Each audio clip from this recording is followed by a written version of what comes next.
What's up? Welcome back. John Stark from MacTheMovieGuy.com, your favorite blind film critic, and you didn't think I was going to leave you hanging, did you?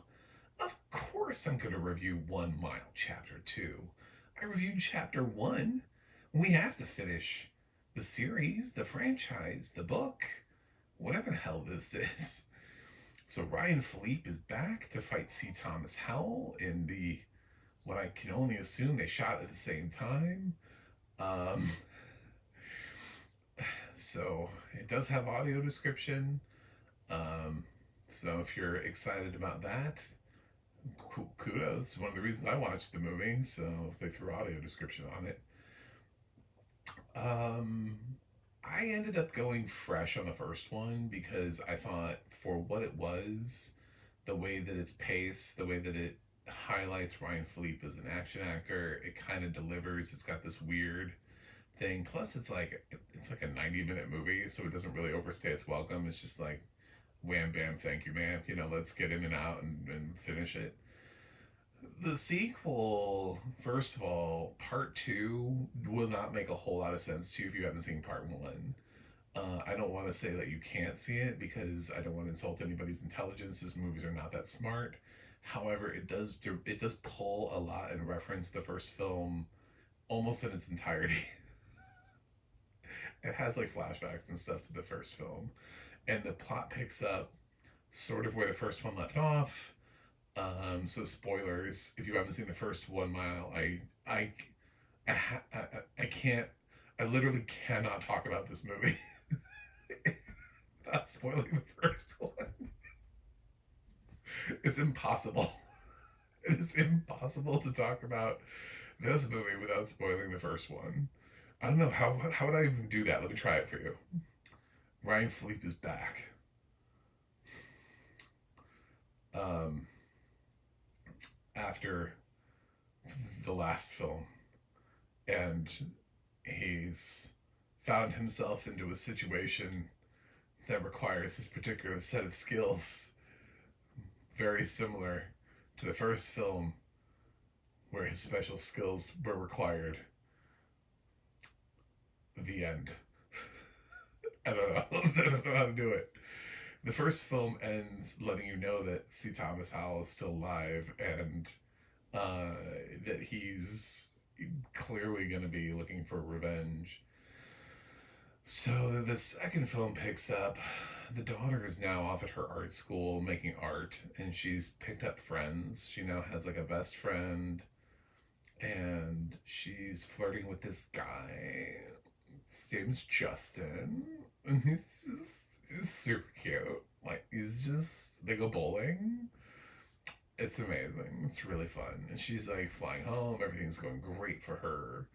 She's gonna be flying home soon, and like the whole movie, I was like, how are they gonna get her back there? Like these, because inherently the problem with this is that while C. Thomas Howell's character is, this survivalist like cult leader thing that's off in the woods with this like these people who are like breeders and trying to like survive on their own in this weird ass situation.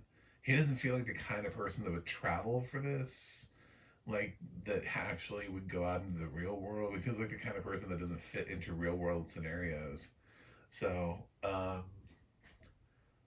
he ends up grabbing the daughter by pretending to be an Uber driver. Check your ride every time, guys. Anyway, because she's supposed to be heading to the airport to fly back home to see mom and dad. This is the thing that pissed me off. If you're like, why did you give the first one fresh and the second one rotten? So the first one, the second film goes to the trouble of having Philippe's character go through this thing with his friend. He goes to this meeting with his friend who's like, yeah, I'm putting the team back together. There's a lot of zeros there. Why don't you come join the squad? We're getting them back together. Ryan, like, the guy's got your daughter a second time. You happen to know your best friends are like a team of mercenaries. Why didn't you call them? if there's any possible way that we could have escalated part two, you're supposed to kind of kick things up a notch in part two, not just kind of repeat what you did in the first film. So, while the film does introduce new characters in what's her name, Kate, her friend circle, it doesn't really do much else other than that. I mean, the wife has a little bit more to do because she kind of in the first film is only at the first and end of the movie, like beginning and end. She doesn't really do anything. Here she has more screen time. Um, the but the coolest thing that they could have done was he could have at least called this friend of his, this mercenary friend, and been like, "Hey, so you want to blow some shit up? Want to kill some people? I could use some backup," because he knows he's walking into a trap. At this point, Howell's character has called him up and is like, "I've got your daughter. Gonna breed her. Come get her. It's what you get for killing my son." Like, I always love that the villains, they just like, they never have any self awareness. They're never like, "I know, I have, you came into my life and ruined it." It's like, no, you kind of, you kidnapped. What you. So, um,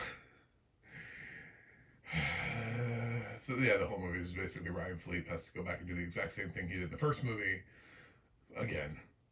Uh, there are a couple more characters that are more fleshed out. We learn a little bit more about some of the characters that were in around Howell's camp. It's not as action packed as the first one. It also lacks the element of surprise, where in the first movie you don't know Ryan Phillippe's character was as badass as he is. I remember that first moment when like Ryan Phillippe like dispatched somebody. I was like, oh shit. Like, he's because they clock him up to like a 10 out of 10 real fast. Like, they're like, we need you to know this guy is Sisu. You know what I'm saying? Like, this guy, this is, this he is not playing around. He has a particular set of skills that he has gathered over a long period. So, um, yeah, the first film's kind of interesting that way.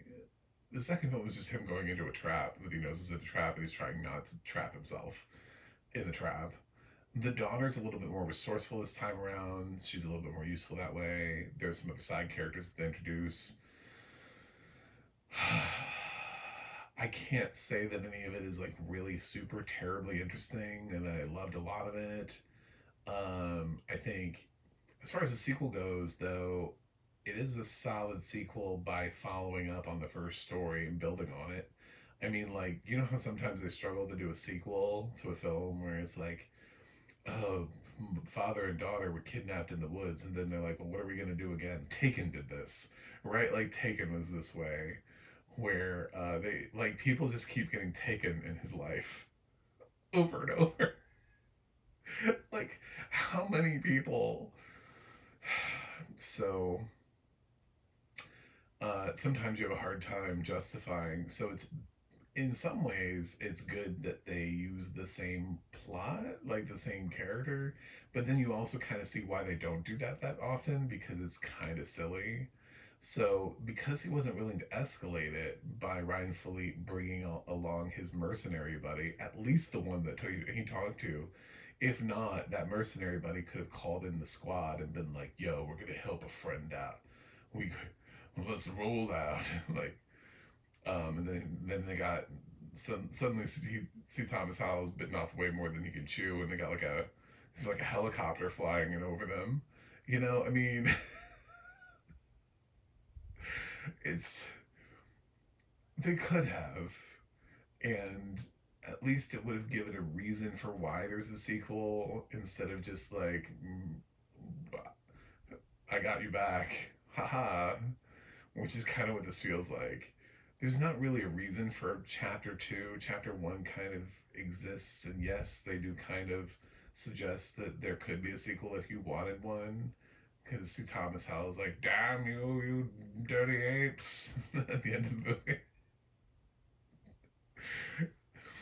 Um, but I don't know. I, I, I I was willing to give the first one like a break because the first one, if you watch just like a 90-minute kind of mindless action movie, Ryan Phillippe doesn't usually get these kind of movies. He does a decent job in it.